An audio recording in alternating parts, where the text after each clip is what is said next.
Hi നമസ്കാരം, പുതിയൊരു വീഡിയോയിലേക്ക് സ്വാഗതം. അപ്പോൾ ഇന്ന് നമ്മൾ കോവേർട്ട് നാർസിസ്റ്റുകളെ കുറിച്ചാണ് സംസാരിക്കാൻ പോകുന്നത്. കോവേർട്ട് നാർസിസ്റ്റുകളുടെ ലോകത്തിലേക്ക് നമ്മൾ കാലെടുത്ത് വയ്ക്കുകയാണ്. അപ്പോൾ എനിക്ക് ഒരുപാട് റിക്വസ്റ്റ് വന്നൊരു വീഡിയോയാണ് കോവേർട്ട് നാർസിസ്റ്റിനെ പറ്റിയിട്ട് ഒരു സെപ്പറേറ്റ് വീഡിയോ ചെയ്യണമെന്ന്. ശരിക്കും പറഞ്ഞാൽ ഒരു സെപ്പറേറ്റ് വീഡിയോ എന്തായാലും ചെയ്തിരിക്കേണ്ട ഒരു ടോപ്പിക്കാണ് കോവേർട്ട് നാർസിസ്റ്റ്. കാരണം നാർസിസ്റ്റുകളെ കുറിച്ച് പറയുമ്പോൾ അവരിലെ എൻ്റെ വ്യക്തിപരമായിട്ടുള്ള അഭിപ്രായത്തിൽ ഏറ്റവും ഡേഞ്ചറസ് ആയിട്ടുള്ള ടൈപ്പാണ് കോവേർട്ട് നാർസിസ്റ്റ് എന്ന് പറയുന്നത്. പ്രകടമായിട്ടുള്ള കാരണം എന്താണെന്ന് വെച്ച് കഴിഞ്ഞാൽ മറ്റ് ഓവേർട്ട് നാർസിസ്റ്റിനെ പോലെയല്ല കോവേർട്ട് നാർസിസ്റ്റ്. ഓവേർട്ട് നാർസിസ്റ്റിൻ്റെ കാര്യം, ക്ലാസിക് നാർസിസ്റ്റിനെ നമുക്ക് പുറമേ തന്നെ അവരുടെ ട്രെയ്റ്റ്സ് എല്ലാം കണ്ടുപിടിക്കാൻ പറ്റുന്നതാണ്. പെട്ടെന്ന് തന്നെ നമുക്ക് ഐഡൻറ്റിഫൈ ചെയ്യാൻ പറ്റും. ഇപ്പോൾ നാർസിസിനെ പറ്റിയുള്ള അവയർനെസ് കിട്ടിക്കഴിഞ്ഞാൽ നമുക്ക് പ്രകടമായിട്ട് അവരുടെ പാത്തോളജിക്കൽ ലൈങ്ങും അവരുടെ ഈ പുറമേയുള്ള ഈ പ്രകടനങ്ങളും ദേഷ്യവും എല്ലാം നമുക്ക് നോട്ടീസ് ചെയ്യാൻ സാധിക്കും. പക്ഷേ എന്നാൽ ഒരു കോവേർട്ട് നാർസിസ്റ്റിൻ്റെ കാര്യത്തിൽ അങ്ങനെയല്ല. വളരെ സബ്റ്റിലായിട്ട് നമ്മളെ ഉപദ്രവിക്കാൻ കഴിവുള്ളവരാണ്. ശരിക്കും നമ്മൾ നാർസിസ്റ്റുകളെ പറ്റി പറയുമ്പോൾ ഉപയോഗിക്കുന്നൊരു ടേമാണ് ആട്ടിൻതോലിട്ട ചെന്നായി എന്ന് പറയുന്നത്. ആ ആട്ടിൻതോലിട്ട ചെന്നായി എന്ന് പറയുന്ന വാചകത്തിന് ഏറ്റവും ഉതകുന്ന ടൈപ്പാണ് കോവേർട്ട് നാർസിസ്റ്റ് എന്ന് പറയുന്നത്. ഇപ്പോൾ കോവേർട്ട് നാർസിസ്റ്റുകൾ നിങ്ങൾക്ക് പല രീതിയിൽ നിങ്ങളുടെ ലൈഫിൽ ഉണ്ടാവാം. ചിലപ്പോൾ നിങ്ങൾക്ക് നിങ്ങളുടെ അമ്മയായിരിക്കാം, നിങ്ങളുടെ അച്ഛനായിരിക്കാം, നിങ്ങളുടെ ഒരു ഫ്രണ്ടായിരിക്കാം, നിങ്ങളുടെ വർക്ക് പ്ലേസിലൊരു ബോസായിരിക്കാം, നിങ്ങളുടെ റിലേഷൻഷിപ്പിലെ പാർട്ട്ണറായിരിക്കാം.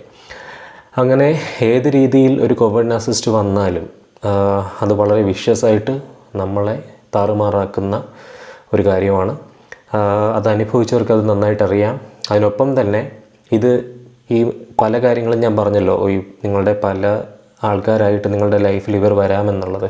ഇത് ഓരോ ആൾക്കാരായിട്ട് വരുന്നത് നമുക്ക് സെപ്പറേറ്റ് വീഡിയോ ചെയ്യാൻ പറ്റുന്ന ടോപ്പിക്കാണ്. പക്ഷെ ഇന്ന് ജനറലി നമുക്ക് കോവേർട്ട് നാർസിസത്തെ ഇഴകീറി പരിശോധിക്കാം. ഒരു സർജറി തന്നെ നമുക്ക് നടത്താം.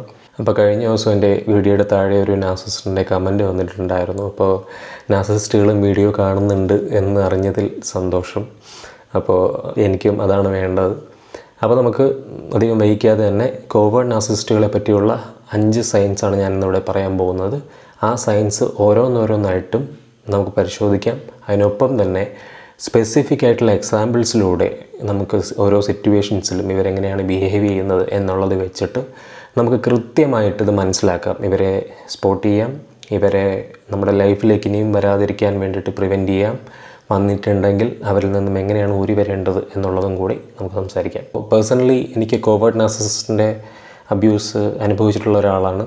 അപ്പോൾ എനിക്ക് കോവേർട്ട് നാർസിസ്റ്റ് ഒരു ഫ്രണ്ടായിട്ടാണ് വന്നത് എൻ്റെ ലൈഫിൽ. അപ്പോൾ പലരും എൻ്റെ ഫ്രണ്ട്സിൽ തന്നെ കുറച്ച് പേരുടെ ലൈഫിൽ കോവേർട്ട് നാർസിസ്റ്റ് അവരുടെ പാരൻസിൽ വന്നിട്ടുണ്ട്, അവരുടെ ബോസായിട്ട് വന്നിട്ടുണ്ട്, അതിനൊപ്പം തന്നെ അവരുടെ പാർട്ട്ണറായിട്ട് വന്നിട്ടുണ്ട്. ഇതെല്ലാം വളരെ വിഷ്യസ് ആയിട്ടുള്ള കേസുകളാണ് ഞാൻ സംസാരിച്ചപ്പോൾ അവരെ എക്സ്പീരിയൻസ് ഷെയർ ചെയ്യുന്നതിൽ നിന്നും മനസ്സിലായിട്ടുള്ളത്.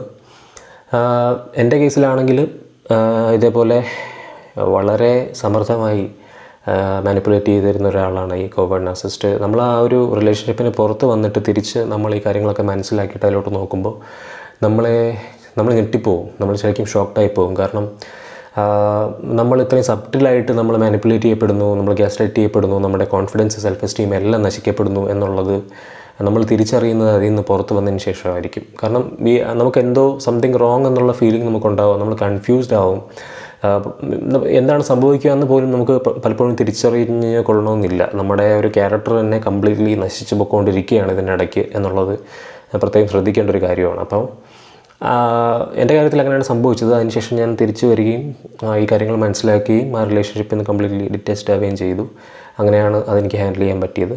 അപ്പോൾ ഇവരുടെ കീ ട്രേറ്റ്സിൽ വരുന്ന ആദ്യത്തെ ട്രേറ്റായ പാസീവ് അഗ്രസീവ് ബിഹേവിയറിനെ കുറിച്ച് നമുക്ക് സംസാരിക്കാം. വളരെ ഇൻഡയറക്റ്റ് ആയിട്ടായിരിക്കും അവർ ദേഷ്യവും ഹോസ്റ്റിലിറ്റിയൊക്കെ നിങ്ങളടുത്ത് കാണിക്കുക, നിങ്ങളുടെ ഒറ്റപ്പെടുത്തുക, വളരെ സബ്റ്റിലായിട്ടുള്ള കമൻസ് പാസ് ചെയ്തുകൊണ്ട് നമ്മളെ വേദനിപ്പിക്കുന്ന തരത്തിലുള്ള ചെറിയ രീതിയിലുള്ള, നമുക്ക് നോട്ടീസ് ചെയ്യാൻ പറ്റാത്ത രീതിയിൽ നമ്മളെ മാനിപ്പുലേറ്റ് ചെയ്യുന്ന തരത്തിലുള്ള കാര്യങ്ങൾ പറഞ്ഞുകൊണ്ട്, സർക്കാസ്റ്റിക് ആയിട്ടുള്ള കമൻറ്റുകൾ പറഞ്ഞുകൊണ്ട് നമ്മളെ സബോട്ടേജ് ചെയ്യുന്ന രീതിയിൽ, നമ്മൾ താറുമാറാക്കുന്ന രീതിയിൽ ഇവർ ആ ഒരു പാസീവ് അഗ്രസീവ് ബിഹേവിയർ കാണിക്കും. ഇപ്പോൾ ഒരു ഓവേർട്ട് നാർസിസിസ്റ്റ് നമ്മൾ സാധാരണ കണ്ടുവരുന്ന നാർസിസിസ്റ്റുകളിൽ അത് പെട്ടെന്ന് നമുക്ക് സ്പോട്ട് ചെയ്യാൻ പറ്റും. കാരണം അവർ വളരെ ഡയറക്റ്റായിട്ടാണ് ഈ ഒരു അഗ്രഷൻ കാണിക്കുക. പക്ഷേ ഇവർ വളരെ തന്ത്രപരമായിട്ടാണ് ഈ അഗ്രഷൻ കാണിക്കുക. ഇപ്പം നമ്മൾ പറഞ്ഞ പാസീവ് അഗ്രസീവ് ബിഹേവിയറിന് എക്സാമ്പിളായിട്ട് പല കാര്യങ്ങൾ പറയാൻ പറ്റും. ഇപ്പോൾ എൻ്റെ കാര്യത്തിലാണെങ്കിൽ നിങ്ങൾക്കിത് കേൾക്കുമ്പോൾ ഇത് പാസീവ് അഗ്രസീവ് ബിഹേവിയർ ആണോ എന്ന് വരെ നിങ്ങൾ ചിന്തിച്ചെന്ന് വരും. പക്ഷേ ഇത് പാസീവ് അഗ്രസീവ് ബിഹേവിയർ ആണ്. അതിനൊരു എക്സാമ്പിളാണ്, നമ്മളൊരു പ്ലാൻ ഉണ്ടാക്കുകയാണ്, ഇവരുൾപ്പെടെയുള്ള ഒരു പ്ലാൻ നമ്മൾ ഉണ്ടാക്കുകയാണ്. എന്തെങ്കിലും ഒരു ബർത്ത്ഡേ പാർട്ടി ആണെങ്കിൽ അങ്ങനെ, അല്ലെങ്കിൽ നമ്മളൊരു എന്തെങ്കിലും ഒരു പ്രോജക്റ്റ് പ്ലാൻ ചെയ്യുന്നതാണെങ്കിൽ, പഠിക്കുന്ന സമയത്താണെങ്കിൽ പ്രോജക്റ്റ് പ്ലാൻ ചെയ്യുന്നതാണെങ്കിൽ അങ്ങനെ. ഞാൻ എൻ്റെ പേഴ്സണൽ എക്സ്പീരിയൻസും കൂടി ചേർത്താണ് പറയുന്നത്. അപ്പോൾ അത്തരത്തിലൊരു കാര്യം നമ്മൾ പ്ലാൻ ചെയ്തു. അപ്പോൾ ഞാൻ ഇനിഷ്യേറ്റീവ് എടുത്തത് പ്ലാൻ ചെയ്തു. അപ്പോൾ ഇയാൾ ഇൻക്ലൂഡ് ചെയ്താലേ നമുക്ക് കാര്യങ്ങൾ നടക്കുകയുള്ളൂ എന്നുള്ള രീതിയിൽ അത് സെറ്റ് ചെയ്ത് വെച്ചിരിക്കുമ്പോൾ ഇവരത് താറുമാറാക്കുന്ന രീതിയിൽ പെരുമാറുകയും അതിലെന്തെങ്കിലുമൊക്കെ കുഴപ്പങ്ങൾ വരുത്തുകയും അതിൽ നിന്ന് ആനന്ദം കണ്ടെത്തുകയും ചെയ്യും. ചിലപ്പോൾ ഇവർ സ്റ്റോൺ വാൾ ചെയ്യും കംപ്ലീറ്റ്ലി. അതായത് അവർ കുറേ നാളത്തേക്ക് അങ്ങ് അപ്രത്യക്ഷരാകും. നമ്മളെ ആ ഒരു കാര്യം നമ്മൾ ചെയ്യാൻ വേണ്ടി വെച്ചിരുന്ന സമയത്ത്, ഇപ്പോൾ ഒരു ബർത്ത്ഡേ പാർട്ടിയാണെന്ന് വയ്ക്കുക, നിങ്ങളത് പ്ലാൻ ചെയ്തൊക്കെ വെച്ചിരുന്ന അവരെ കാണില്ല. അവർ 2 ദിവസം വിളിച്ചാൽ കിട്ടില്ല. അവരെ അൺറീച്ചബിൾ ആയിരിക്കും. അവരെ എവിടെ പോയിന്ന് നമുക്ക് പോലും അറിയില്ല. എന്നാൽ 2 ദിവസം കഴിഞ്ഞിട്ട് ഇവർ പെട്ടെന്ന് പ്രത്യക്ഷരാവുകയും അങ്ങനെ ഒരു കാര്യം നടന്നിട്ടേ ഇല്ല എന്നുള്ള രീതിയിൽ പെരുമാറുകയും ചെയ്യും. പിന്നെ നമ്മളെപ്പറ്റി എപ്പോഴെങ്കിലും നമുക്ക് പോസിറ്റീവായിട്ടുള്ള കാര്യങ്ങൾ ഉണ്ടാവുകയാണെങ്കിൽ അപ്പോഴൊക്കെ അത് നശിപ്പിക്കാൻ വേണ്ടിയിട്ട് സർക്കാസ്റ്റിക് ആയിട്ടുള്ള റിമാർക്സ് നടത്തുക, നമ്മുടെ കോൺഫിഡൻസും സെൽഫ് എസ്റ്റീമും നശിപ്പിക്കാൻ വേണ്ടിയിട്ട് മനഃപൂർവ്വം ഈ കാര്യങ്ങൾ ചെയ്യുക. പക്ഷേ ഇതിനകത്തെ ഡിഫറൻസ് എന്താണെന്ന് വെച്ച് കഴിഞ്ഞാൽ, ഈ മനഃപൂർവ്വം ചെയ്യുന്ന കാര്യങ്ങൾ നമുക്ക് നോട്ടീസ് ചെയ്യാൻ പറ്റില്ല എന്നുള്ളതാണ് പ്രശ്നം. കാരണം ഇവർ ആ കാര്യത്തിൽ വളരെ തന്ത്രപരമായി ഹാൻഡിൽ ചെയ്യുന്നവരാണ്. They know the game. So അവർ നമ്മളെ പഠിച്ചിട്ടാണ് ഈ കാര്യങ്ങൾ ചെയ്യുന്നത്. അവർ കൃത്യമായിട്ട് നമ്മുടെ ലെഫ്റ്റ് ആൻഡ് റൈറ്റ് സെൻറ്റർ ബട്ടൺസൊക്കെ പ്രസ് ചെയ്യാൻ വളരെയധികം വൈദഗ്ധ്യമുള്ള ആൾക്കാരാണ്. ഇപ്പോൾ ഈ ഒരു കോവേർട്ട് നാർസിസിസ്റ്റിക് പാരൻ്റ് ആണെങ്കിൽ വളരെ ഇൻറ്റൻസ് ആയിട്ടായിരിക്കും കുട്ടിക്ക് ഇത് അനുഭവിക്കേണ്ടി വരിക. ഇപ്പോൾ ഫോർ എക്സാമ്പിൾ അത് അനുഭവിച്ചിട്ടുണ്ടിരിക്കുന്ന സമയത്ത് നിങ്ങൾക്ക് പെട്ടെന്ന് നിങ്ങളുടെ കോവേർട്ട് നാർസിസിസ്റ്റിക് പാരൻ്റ് നിങ്ങളെ സ്റ്റോൺ വാൾ ചെയ്തിട്ട് പ്രത്യേകം എവിടെയെങ്കിലും പോയി മാറിയിരിക്കുകയോ അല്ലെങ്കിൽ അവർ പോയി ബെഡിൽ കിടക്കുകയോ എന്തെങ്കിലും ചെയ്യും. അപ്പം നിങ്ങൾ എന്നിട്ട് എന്താ പറ്റി, എന്താണ് എന്നൊക്കെ ചോദിക്കുമ്പോഴത്തേക്കും ഭയങ്കരമായിട്ട് ഡ്രാമ കാണിക്കും. ഭയങ്കര ഡ്രമാറ്റിക്കായിട്ട് പണ്ടുള്ള തൊട്ടുള്ള കാര്യങ്ങളൊക്കെ പറയും. എനിക്ക് ബുദ്ധിമുട്ടാണ്, അങ്ങനത്തെ ബുദ്ധിമുട്ടാണ്, ഇങ്ങനത്തെ ബുദ്ധിമുട്ടാണ് എന്നൊക്കെ ഇങ്ങനെ പറഞ്ഞുകൊണ്ടിരിക്കും. അപ്പോൾ പെട്ടെന്ന് നിങ്ങളുടെ ആ സമയത്തെ സമാധാനവും സന്തോഷവും ഒക്കെ മാറും. അതാണ് അവർക്ക് വേണ്ടത് ആക്ച്വലി ആ സമയത്ത്. എന്നിട്ട് അപ്പോൾ നിങ്ങളത് ഏതെങ്കിലും തരത്തിൽ സ്പോട്ട് ചെയ്യുകയും നിങ്ങളത് ചോദ്യം ചെയ്യുകയും ചെയ്തു കഴിഞ്ഞാൽ വളരെ അഗ്രസീവായിട്ടുള്ളൊരു ബിഹേവിയർ ആയിരിക്കും അപ്പോൾ നിങ്ങൾക്ക് കാണാനായിട്ട് പറ്റുക. അവർ നിങ്ങളോട് കയർക്കും, അവർ നിങ്ങളോട് ദേഷ്യപ്പെടും. എന്നാൽ ദേഷ്യപ്പെടുന്നത് നിങ്ങൾ കാരണമാണ്, നിങ്ങൾ അവിടെ പ്രശ്നം ഉണ്ടാക്കിയിട്ടാണ് അവർ ദേഷ്യപ്പെട്ടത് എന്ന രീതിയിൽ അവർ വരുത്തി തീർക്കുകയും ചെയ്യും. നിങ്ങളെ ഗിൽറ്റ് ട്രിപ്പ് ചെയ്യുകയും ചെയ്യും. അപ്പോൾ നമുക്ക്, അതായത് അനുഭവിച്ചുകൊണ്ടിരിക്കുന്നവർക്ക് വളരെയധികം കൺഫ്യൂസിങ് ആയിരിക്കും, വളരെയധികം സെൽഫ് ട്രെയിനിങ് ആയിരിക്കും. നമുക്ക് മനസ്സിലാവില്ല എന്താ സംഭവിക്കുന്നതെന്ന്. അപ്പോൾ ഞാനാണോ പ്രശ്നം ഉണ്ടാക്കിയത് എന്നുള്ള രീതിയിൽ നമ്മൾ സ്വയം ചിന്തിക്കാൻ തുടങ്ങും. നമ്മളെ ബീറ്റ് ചെയ്യാൻ തുടങ്ങും എന്നുള്ളതാണ്. രണ്ടാമത്തെ ഏറ്റവും പ്രധാനമായിട്ടുള്ള ഇവരുടെ ഒരു സൈനാണ് പ്ലേയിങ് ദ വിക്ടിം എന്ന് പറയുന്നത്. വിക്ടിം കാർഡ് ഇറക്കാൻ കോവേർട്ട് നാർസിസ്റ്റിനെ പോലെ വൈദഗ്ധ്യമുള്ള വേറൊരാളില്ല എന്ന് വേണമെങ്കിൽ ഉറപ്പായിട്ട് പറയും. വേറൊരു നാർസിസ്റ്റ് ഇല്ല എന്ന് വേണമെങ്കിൽ നമുക്ക് ഉറപ്പിച്ച് പറയും. കാരണം എപ്പോഴും ഇവർ ചെയ്യുന്നൊരു കാര്യമാണ്, എന്തെങ്കിലും തരത്തിൽ നമ്മൾ ക്വസ്റ്റ്യൻ ചെയ്ത് കഴിഞ്ഞാൽ, എന്തെങ്കിലും തരത്തിൽ അവരുടെ ഒരു ഫ്ലോ നമ്മൾ ചൂണ്ടിക്കാട്ടി കഴിഞ്ഞാൽ, അവർ ചെയ്ത തെറ്റായിട്ടുള്ളൊരു കാര്യം നമ്മൾ പറഞ്ഞു കഴിഞ്ഞാൽ അവർ പെട്ടെന്ന് വിക്ടിം കാർഡ് എടുക്കും. അവർ പെട്ടെന്ന് പറയാൻ തുടങ്ങും, അത് എൻ്റെ ഹിസ്റ്റോറിക്കലായിട്ടുള്ള കാര്യങ്ങളൊക്കെ കൊണ്ടുവന്നിട്ട് അതങ്ങനെ ആയതുകൊണ്ടാണ്, ഇങ്ങനെ ആയതുകൊണ്ടാണ്, എല്ലാവരും എനിക്കെതിരാണ്, നീ എനിക്കെതിരാണ്, ഈ ലോകം തന്നെ എനിക്കെതിരാണ്, എല്ലാവരും എന്നെ ഇങ്ങനെ പറഞ്ഞുകൊണ്ടിരിക്കുകയാണ്, എന്നെ ബുദ്ധിമുട്ടിച്ചുകൊണ്ടിരിക്കുകയാണ്, ഞാനൊരു തെറ്റും ചെയ്യുന്നില്ല, പക്ഷേ എല്ലാവരും എന്നെ ഇങ്ങനെ സഫോക്കേറ്റ് ചെയ്തുകൊണ്ടിരിക്കുകയാണ്, അത് കാരണം എനിക്ക് ഇങ്ങനെ ബുദ്ധിമുട്ടുണ്ടാകുന്നു, അങ്ങനെ ബുദ്ധിമുട്ടുണ്ടാകുന്നു, ഇങ്ങനെ പല രീതിയിൽ അവർ പറഞ്ഞുകൊണ്ടിരിക്കും. ശരിക്കും ആ സമയത്ത് അവർ എടുക്കേണ്ട റെസ്പോൺസിബിലിറ്റി എടുക്കാതെ എപ്പോഴും ഇവരിങ്ങനെ ചെയ്തുകൊണ്ടിരിക്കും. അപ്പോൾ ഒരു തവണ പോലും അവർ ചെയ്ത ആ ഒരു തെറ്റിൻ്റെ, അവർ ചെയ്ത ഒരു മിസ്റ്റേക്കിൻ്റെ, അവർ ഉപദ്രവിക്കാൻ വേണ്ടി മനഃപൂർവ്വം ചെയ്ത ആ ഒരു കാര്യത്തിൻ്റെ റെസ്പോൺസിബിലിറ്റി അവരൊരിക്കലും ഏറ്റെടുക്കുകയില്ല. അവരെടുക്കേണ്ട ഉത്തരവാദിത്വം എടുക്കാതെ അവർ അതിൽ നിന്നും വൈദഗ്ധ്യപൂർവ്വം മാറി നിൽക്കുകയും അറ്റ് ദി സെയിം ടൈം നിങ്ങളിൽ നിന്ന് സിമ്പതി ഉണ്ടാക്കിയെടുക്കുകയും ചെയ്തുകൊണ്ടിരിക്കും. നിങ്ങളറിയാതെ അവർക്ക് സിമ്പതി കൊടുത്തു പോകും. കാരണം നിങ്ങളൊരു പോയിന്റിലെങ്കിലും ചിന്തിക്കും, അയ്യോ അതായിരിക്കും, അവർ പറയുന്നത് ശരിയായിരിക്കും. ഇപ്പോൾ പാരൻസിൻ്റെ കാര്യമാണെങ്കിൽ, കോവേർട്ട് പാരൻ്റിൻ്റെ കാര്യമാണെങ്കിലും, കോവേർട്ട് ഫ്രണ്ടിൻ്റെ കാര്യമാണെങ്കിലും, കോവേർട്ട് ബോസിൻ്റെ കാര്യമാണെങ്കിലും, ഏത് തരം കോവേർട്ട് നാർസിസ്റ്റിൻ്റെ കാര്യമാണെങ്കിലും ആ ഒരു സിമ്പതി നിങ്ങൾ അവർക്ക് കൊടുത്തു പോകും.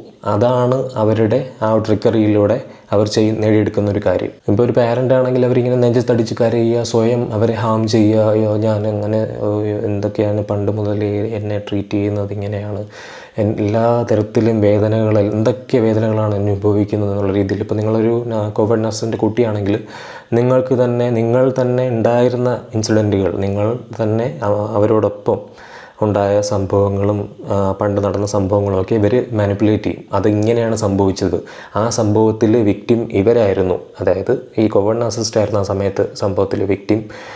ശരിക്കും ആ ഒരു സിനേരിയോ ഇവർ റീക്രിയേറ്റ് ചെയ്യും, അവരിൽ കംപ്ലീറ്റ്ലി അവർ തിരുത്തി എഴുതും. ആ സാധനം ഹിസ്റ്ററി തന്നെ അവർ തിരുത്തി എഴുതുമെന്ന് പറയില്ലേ, അവർക്ക് അനുകൂലമായിട്ടുള്ള രീതിയിൽ അവർ ഓരോ സിനേരിയോസും ഓരോ സന്ദർഭങ്ങളും തിരുത്തി എഴുതും. ഇപ്പോൾ ഒരു കോവിഡ് നഴ്സിസ്റ്റിക് പാരൻ്റ് ആണെങ്കിൽ പറയുന്ന ഡയലോഗാണ്, നീ ഒരു മകളുടെ കടമ, നീ ഒരു മകൻ്റെ കടമ ഇപ്പോൾ നിറവേറ്റിയില്ല, നിൻ്റെ ജീവിതകാലം മുഴുവൻ നിനക്ക് വേണ്ടപ്പെട്ട സമയങ്ങളിലൊക്കെ ഞാൻ ഉണ്ടായിരുന്നു, എന്നിട്ടാണ് നീ എന്നോട് ഇങ്ങനെ പെരുമാറുന്നത്. പലപ്പോഴും ഈ ഒരു കാര്യം എമ്പതി അഭിനയിക്കുന്നതിൽ ഇവർ വളരെ മിടുക്കരാണ് എന്നുള്ളത് നമ്മളെ കൺഫ്യൂസ് ചെയ്യിക്കുന്ന കാര്യമാണ്. കുട്ടികളായിരിക്കുമ്പോഴാണെങ്കിലും ഇവരുമായിട്ടുള്ള റിലേഷൻഷിപ്പിലായിരിക്കുന്ന കാര്യത്തിലാണെങ്കിലും. കാരണം ഇവർ എമ്പതി അഭിനയിക്കാൻ വളരെ വിദഗ്ധരാണ്. അതുമാത്രമല്ല, ഈ ലവ് ബോംബിങ് പോലെ ഇടയ്ക്കിടയ്ക്ക് നമുക്ക് ഓരോ കാര്യങ്ങൾ ചെയ്തു തന്നിട്ട് ഇവരുണ്ടാവും.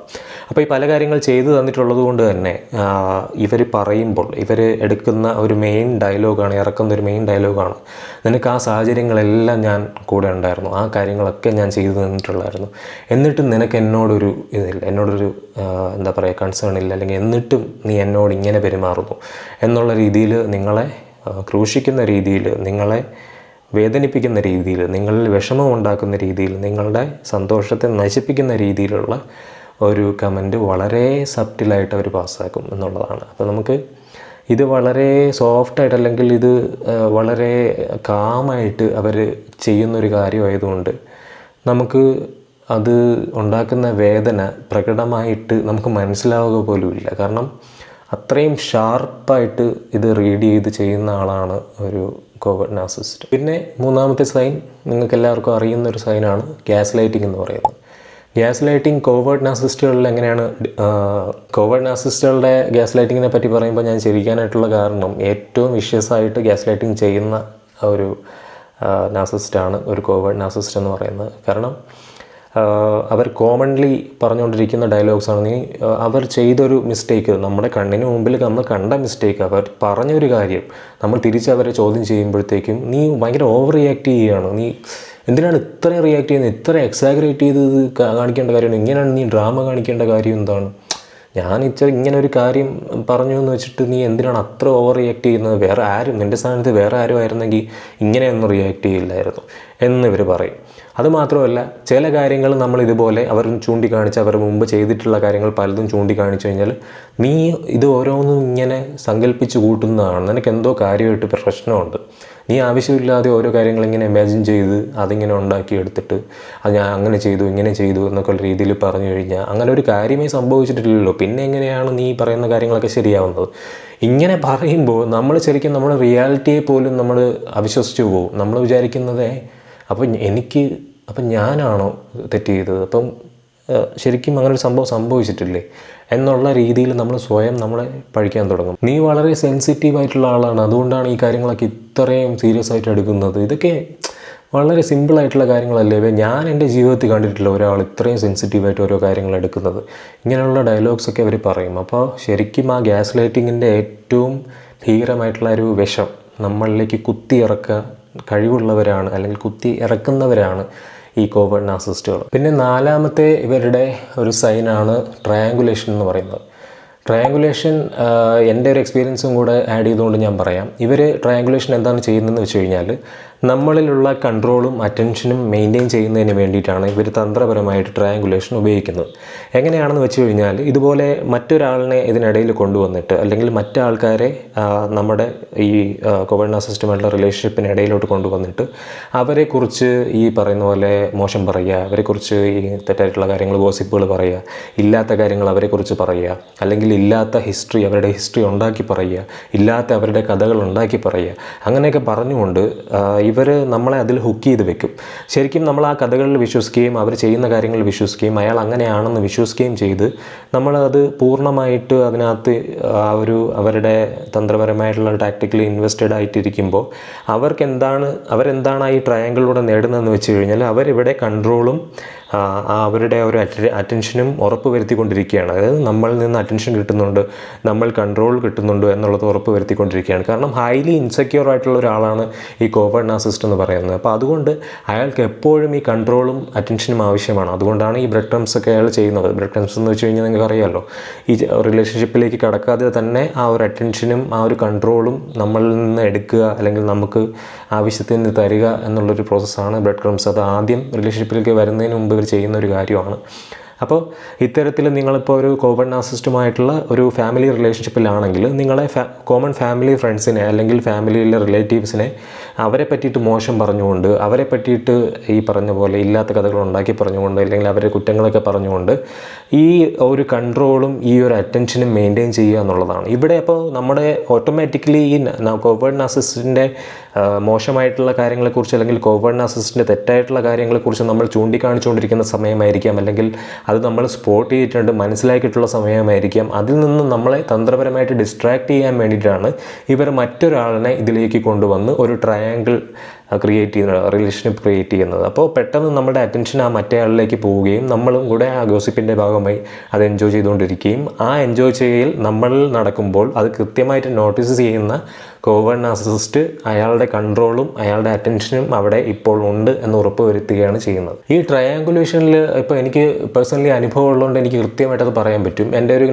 കോവേർട്ട് നാർസിസിസ്റ്റ് ഫ്രണ്ട് ചെയ്തതെന്ന് വെച്ച് കഴിഞ്ഞാൽ ഈ ട്രയാങ്കുലേഷനിൽ ഒരു മറ്റൊരു ഫ്രണ്ടിനെ അയാളുടെ ഹിസ്റ്ററി തന്നെ ഇയാളുമായിട്ട് ഒരുപാട് പ്രശ്നങ്ങളുണ്ട് എന്ന് വരുത്തി തീർക്കുകയും ഇയാളുമായിട്ടൊരു ഡ്രമാറ്റിക് ആയിട്ടുള്ള ഒരു കോൺഫ്ലിക്റ്റ് ക്രിയേറ്റ് ചെയ്യുകയും ചെയ്തു നമ്മൾ എല്ലാവരും ഉള്ളപ്പോൾ. അപ്പോൾ ഞാനും കൂടി ഇൻവോൾവ് ആയിരുന്നു അതിനകത്ത്. അപ്പോൾ ഇയാളൊരു കോൺഫ്ലിക്റ്റ് ക്രിയേറ്റ് ചെയ്യുക, ഭയങ്കരമായിട്ട് അടിക്കാനൊക്കെ നിൽക്കുക, അങ്ങനെയൊക്കെ കാണിക്കുകയൊക്കെ ചെയ്യുക. വെറുതെ ഇവർ ഷോ ഓഫ് മാത്രമേ ഉള്ളൂ കേട്ടോ. ഇവർ ഒരിക്കലും ഇതിനകത്ത് ഇൻവോൾവ് ആവില്ല. അവർക്കറിയാം അവരുടെ കൂടെയുള്ള ഞങ്ങൾ ഉൾപ്പെടെയുള്ള ആൾക്കാർ ഇവരെ പിടിച്ചു മാറ്റുമെന്നും അയാളെ പിടിച്ചു മാറ്റി കൊണ്ടുവരുമെന്നും എല്ലാം കൃത്യമായിട്ട് മനസ്സിലാക്കി ചെയ്യുന്ന ആളാണ്.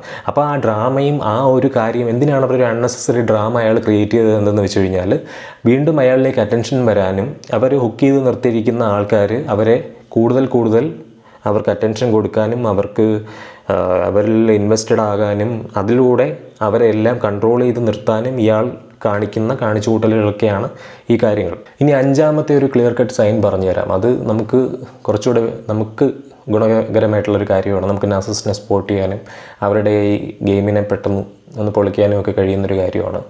അത് പ്രൊജക്ഷനാണ്.